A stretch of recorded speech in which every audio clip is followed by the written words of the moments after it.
पटना में एक photo session चल रहा है। सारे विपक्ष के नेता एक मंच पर इकट्ठा हो रहे हैं और संदेश देना चाहते हैं कि हम भारतीय जनता पार्टी को, एनडीए को और मोदी जी को चैलेंज करेंगे। मैं सारे विपक्ष के नेताओं को एक कहना चाहता हूं, कितने भी हाथ मिला दो, आपकी एकता कभी संभव नहीं है, और हो भी गई तो कितने भी इकट्ठा होकर जनता के सामने आ जाइए। 2024 में 300 से ज्यादा सीटों के साथ नरेंद्र मोदी जी का प्रधानमंत्री बनना तय। केंद्रीय गृह मंत्री अमित शाह इस समय जम्मू कश्मीर के 2 दिन के दौरे पर हैं, जहां विपक्ष एकजुट होकर बीजेपी को सत्ता से हटाने की योजना बना रहा है। वहीं गृह मंत्री बीजेपी की जीत के लिए अपनी चाणक्य नीति को जमीनी स्तर पर उतार चुके हैं। इन दिनों अमित शाह धड़ाधड़ रैलियां और जनसंवाद कर रहे हैं। पहले हरियाणा में कार्यकर्ताओं में जान फूंकी और अब जम्मू में बीजेपी कार्यकर्ताओं का हौसला बढ़ा रहे हैं। आज अपने संबोधन के दौरान अमित शाह ने जम्मू से ही बैठक पर निशाना साधते हुए कहा कि आज पटना में एक फोटो सेशन चल रहा है। उन्होंने ये भी दावा किया कि अगले साल होने वाले चुनाव में भी नरेंद्र मोदी की अगुवाई में बीजेपी की ही जीत होगी। पटना में एक फोटो सेशन चल रहा है। सारे विपक्ष के नेता एक मंच पर इकट्ठा हो रहे हैं और संदेश देना चाहते हैं कि हम भारतीय जनता पार्टी को, एनडीए को और मोदी जी को चैलेंज करेंगे।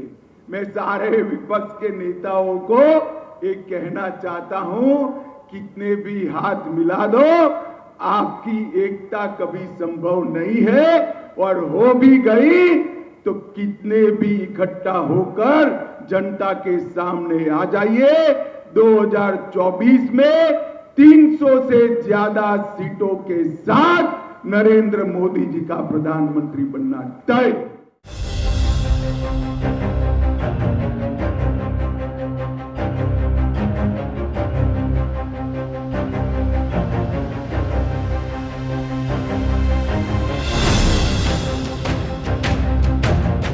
दिखाई पड़ते हैं, ढेर सारे पहाड़ी भी आए हुए हैं।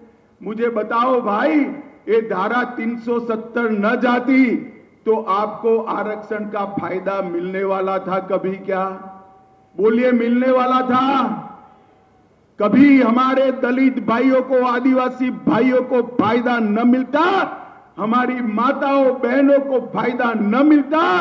धारा 370 गई, ये सारे पिछड़े और वंचित लोगों को आरक्षण का फायदा होगा। जम्मू कश्मीर में आतंकी हमलों में आई कमी का जिक्र करते हुए अमित शाह ने कहा कि हमारी सरकार में आतंक की घटनाओं में 70% कमी आई है। उन्होंने कहा कि मैं ये अब्दुल्ला और मुफ्ती से पूछना चाहता हूँ कि कश्मीर में इतने लोग मारे गए हैं, इसका जिम्मेदार कौन है? ये लोग धारा 370 वापस लाने की बात करते हैं। धारा 370 को खत्म कराए जाने का पूरा श्रेय मैं श्यामा प्रसाद मुखर्जी को देता हूँ।